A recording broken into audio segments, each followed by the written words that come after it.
Salam berjumpa kembali teman-teman sekalian, Bapak Ibu Saudara-saudariku yang terkasih.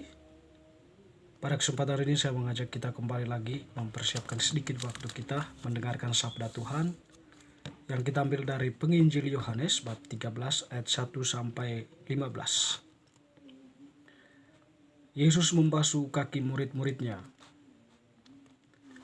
Sementara itu, sebelum hari raya Paskah mulai, Yesus telah tahu bahwa saatnya sudah tiba untuk beralih dari dunia ini kepada Bapa.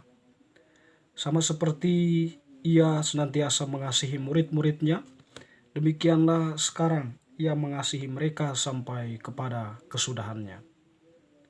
Mereka sedang makan bersama dan iblis telah membisikkan rencana dalam hati Yudas Iskariot anak Simon untuk mengkhianati Dia.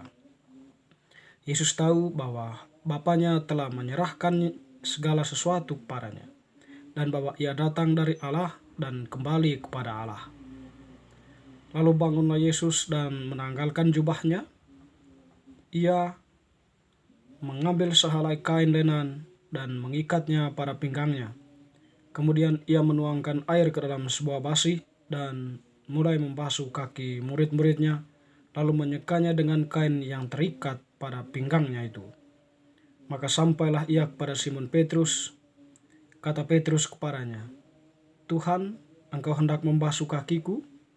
Jawab Yesus kepadanya, "Apa yang kuperbuat engkau tidak tahu sekarang, tetapi engkau akan mengerti kelak."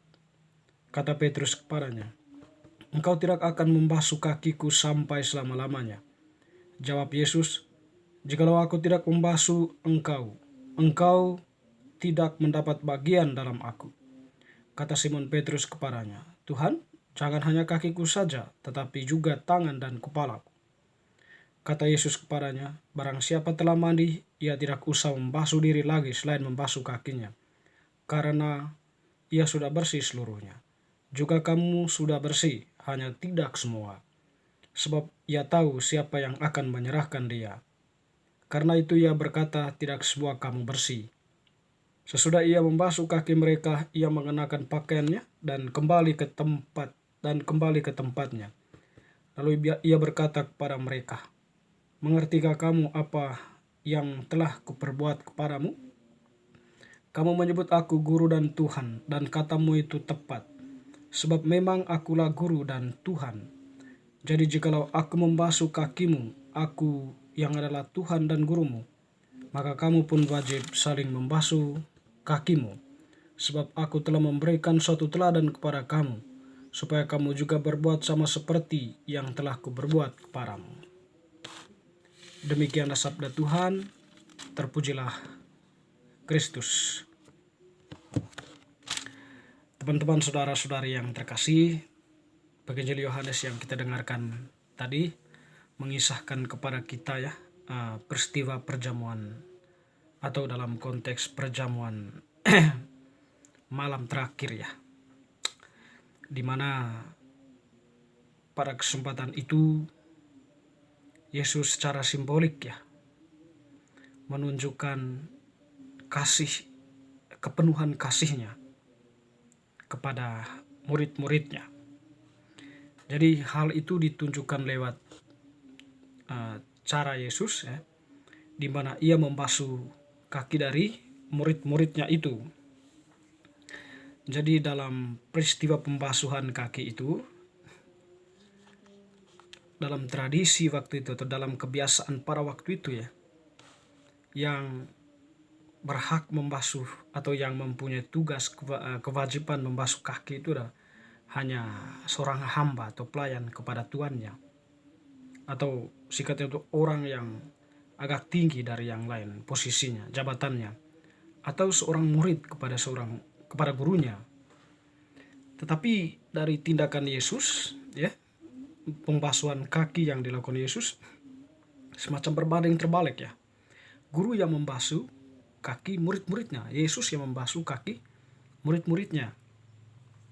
Tentu di sini hendak menunjukkan suatu pesan bagi para muridnya, bahwa apa yang kulakukan ini kamu juga lakukan nantinya. Dikatakan tadi di situ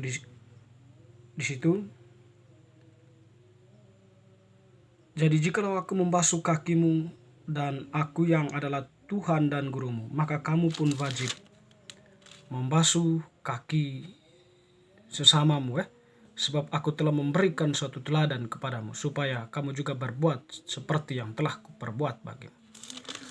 Di situ tentu kita katakan tadi itu kan sebuah tindakan simbolik, hendak menunjukkan bahwa sebagai murid itu yang perlu dikedepankan itu adalah saling mengasihi, ya, saling mengasihi satu terhadap yang lain, ya, dengan sepenuh hati,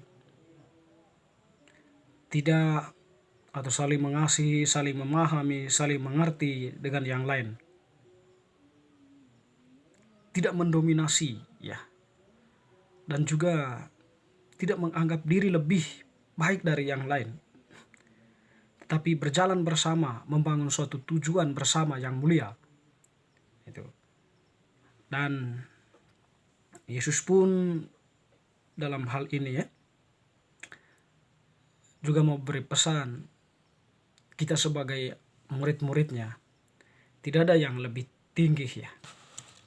Kamu guru, jadi kamu dihormati, disembah dan sebagainya. Tapi relasi murid dan guru itu adalah, ya, sebuah relasi persaudaraan, ya. Sebuah relasi, ada relasi cinta di sana, relasi kasih. Yang tentu dalam sebuah tujuan bersama, yaitu membangun sesuatu nilai yang lebih bagus, suatu nilai yang lebih baik. Tentu dalam hal ini untuk kepentingan bersama, kepentingan banyak orang, bukan untuk kepentingan kelompok, ya. Jadi Yesus di sini secara tidak langsung mengajarkan kepada kita anggota gereja atau murid-muridnya bahwa sebagai murid, ya, dewasa ini kita juga meneladani apa yang dilakukan oleh Yesus, ya. Kalau dulu Yesus secara simbolik, tapi pesannya untuk kita adalah saling mengasihi itu, ya. Saling memahami, saling mengerti satu terhadap yang lain.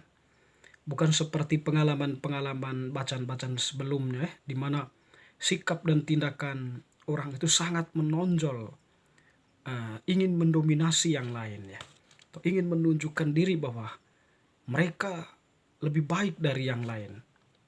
Dengan demikian mereka mempunyai jalannya sendiri, sedangkan yang lain itu harus mengikuti jalan mereka. Jadi apa yang mereka katakan, apa yang mereka inginkan harus dilakukan itu. Dan tentu dalam hal ini, ya, ada sebuah relasi antara Tuhan dan hamba. Tapi Yesus di sini sebagai muridnya memberi pesan, kamu sebagai muridku berjalan bersama membangun tata kehidupan ini dalam satu garis yang telah ditentukan, ya, atau dalam suatu landasan, yaitu, ya, saling mengasihi.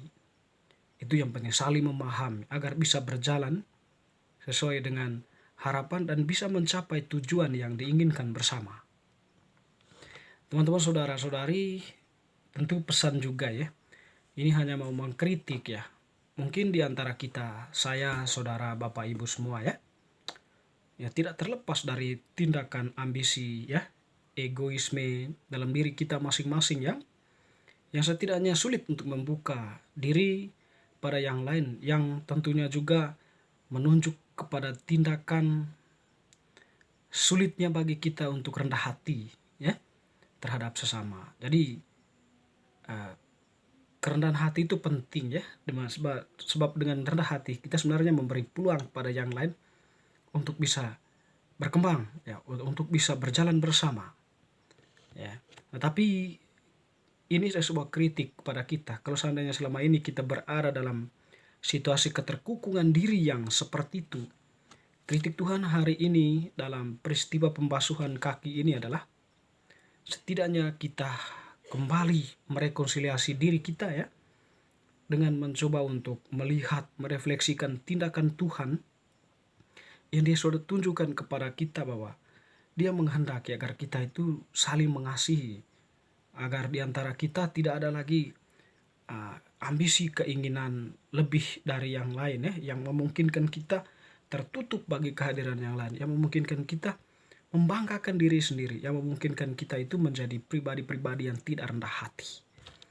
Teman-teman, saudara-saudari, semoga bacaan hari ini dan pesan pembasuhan ini meresap ke dalam hati kita semua dalam menjalani kehidupan ini. Amin.